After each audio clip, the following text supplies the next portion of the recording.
एक ऐतिहासिक दिन है, ऐतिहासिक पल है हम लोगों के लिए, सभी लोगों के लिए, क्योंकि 23 साल की जो यंत्रणा है, ये कोई इंसान उनके ऊपर नहीं होगा तो नहीं समझ सकता। 23 साल से अपने ही देश में डिस्प्लेस्ड होकर पड़ा रहा शरणार्थी कैंप में। और आज माननीय प्रधानमंत्री जी नरेंद्र मोदी जी एवं देश के गृह मंत्री अमित भाई शाह जी, आप दोनों के कारण से आप लोगों ने जो एग्रीमेंट कराया और 23 साल की ये यंत्रणा से हमारे रियांग भाइयों को मुक्ति दिलवाया। आज पहला दिन है जो कि आप सेटल हो रहा है, एक जगह पे उनको अपने घर दिया जा रहा है, अपना जीवन दिया जा रहा है। तो ये बहुत बड़ी बात है। और त्रिपुरा के 13 जगह पे ऐसा हम लोगों ने चिन्हित किया है। और कोविड परिस्थिति में भी त्रिपुरा सरकार में किसी भी हालत में पीछे नहीं गया। हम लोगों ने इस काम को अंजाम देने में सफल रहे हैं।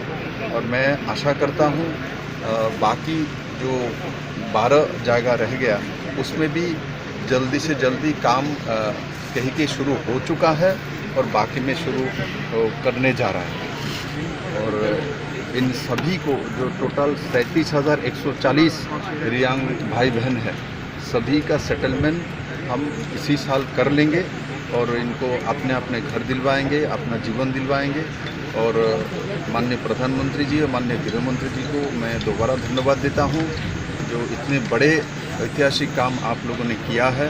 और साथ ही साथ इसमें बड़े मात्रा में जो धन की उपलब्धता वो केंद्र सरकार ने करवाई है।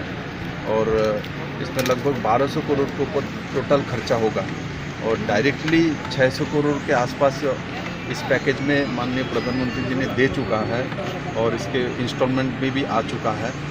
और मैं आशा करता हूँ ये हमारे जो गुरु रियांग भाई बहन हैं, इनकी जीवन का जो इतने बड़ी जो 23 साल चले गए, आप माननीय प्रधानमंत्री जी और गृह मंत्री जी के जो मार्गदर्शन में इनकी जीवन सुंदर होगा, इनके परिवार को नया जीवन मिलेगी। और त्रिपुरा में हम लोग सब मिल के भाई बहन रियांग जो है हम और हमारे यहाँ जनजाति लोग जो है और बाकी लोग बंगाली से सब मिलजुल के हम नया त्रिपुरा बनाएंगे और सुंदर करके इनके जीवन को भी एस्टेब्लिश करेंगे।